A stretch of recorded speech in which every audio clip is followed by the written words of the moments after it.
Welcome back to Ferris Sports Update. Time to talk Bulldog Hockey with us, head coach Bob Daniels. Coach, welcome to the show for the first time this year. It's good to be back on, Rob. Thank you. Certainly the month of October here, and that means hockey season is here. Had your Crimson and Gold Intrasquad game this past weekend, and obviously a big series coming up this weekend to start the regular season against Western Michigan. Yeah, it was really interesting with the Crimson Gold game. It always is, and the fact that we get the video after the game, and I go to break it down, and so for everything you like on one side, you're like, okay, but what was the breakdown on the other side? And so it's interesting, but we're at the point we need to play somebody, and you can face each other only so much. And now it's time for a game, so we're looking forward. And you can see, starting this week, there's a little bit more of a sense of urgency, knowing that Western Michigan, a very good Western Michigan team's on the horizon.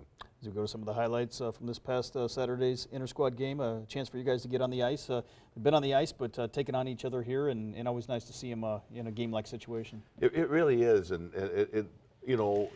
we're grappling, trying to get the right lines, right deep pairings together. We've got a lot of good freshmen that are vying for ice time and some key roles. So, this really gave us a good opportunity. This is not just a feel-good kind of game. They're competing, and they know it. They're battling for positions. It was fairly physical for an inter-squad game, but that just speaks to how close the competition is for ice time.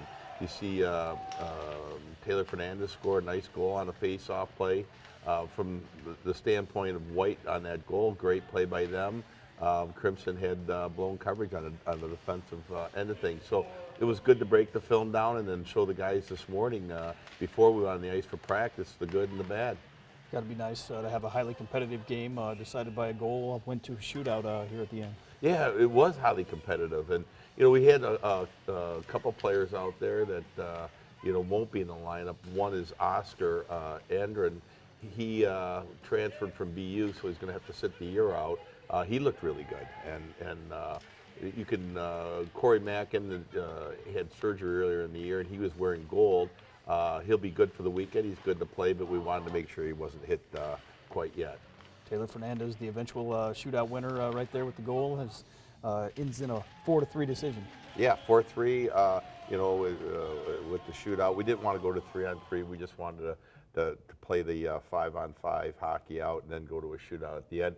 And it's important to watch that and observe what the guys are doing in the shootout, because in our regular season, now if we go into overtime, it'll be 5 minutes of 5-on-5, then 5 minutes of 3-on-3, and then if it's still tied, we go to a shootout in our conference play that we're shooting for the extra point. So it's important. So we watch that carefully. Even in an inter-squad game, we want to see who can handle the situation and who looks like they're pretty much a natural on shootouts. You start off the regular season this weekend against Western Michigan, home-and-home series, Friday night in Kalamazoo, and obviously the home opener on Saturday here in Big Rapids. Talk about the Broncos and what you expect out of this weekend. Well, one thing, this is year 2 or 3 that we've started the year off with Western Michigan, and I like that a lot. It wasn't too long ago we were battling it out with them in CCHA, and now that we've split off into some different conference alignments, it's great to play them start the year. It's highly competitive. There's a great rivalry that's still intact to this day. The fact that they're only an hour and a half, hour and 40 minutes down the road leads to that rivalry. They've got a lot of kids from Michigan. We do as well. So it'll be really hard fought. They're well coached. Andy Murray and his staff does a terrific job with their team. And I think this is going to prepare us well for the following weekend. I believe we take on Northern Michigan, so we start conference play. So this is an ideal situation. I think it's an ideal situation for them as well. They're going to play a highly competitive and tough Ferris State team. I was going to mention that getting ready to start conference play next week and how this would prepare you, but certainly a challenging WCHA slate ahead with some teams that certainly had some good years last year coming back. That's right, and even to talk about this series, it's going to give us a chance by starting non-conference. We play them Friday and Saturday night at home, and we're going to get some different guys in the lineup. It gives us a little flexibility to try some things out. And then, you're right, we had a very difficult WCHA. You look and there's some really good teams. Again, Michigan Tech, Bowling Green, Bemidji, Minnesota State, ourselves, they're kind of the odds-on favorites, the top 5 teams. But boy, that next group, they're ready to make a move. Lake State's much improved. Huntsville's much improved. You know, so it's going to be highly competitive, and really, it's it takes about 10 games for me to really figure out where we're at. I mean, it's a 36-game regular season schedule, and it takes about 10 games in to see the good and the bad and move some parts around. What do you see some of the strengths coming in? Obviously, some young guys that got a lot of experience for you last year coming back. Yeah, that's right. Well, last year we were breaking in 4 freshman defensemen and then 2 sophomore defensemen that hardly had played the previous year. So out of our 8 defensemen, we had 6 with real no-game experience. And that showed early on. We started off the season 0-7-1. I didn't think we were going to start out quite that bad, but we knew we were going to have growing pains. But you turn around and you look at our finish for the regular season, and we were 5-1-1.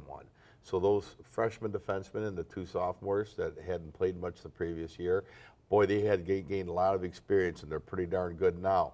We also had a defenseman sit out last year by the name of Zach Yoder. He transferred from the Air Force Academy. He's a good defenseman. So right now we have 5 sophomore defensemen that really are basically like having 5 juniors. You've seen that much ice time. So we should be in good position on D.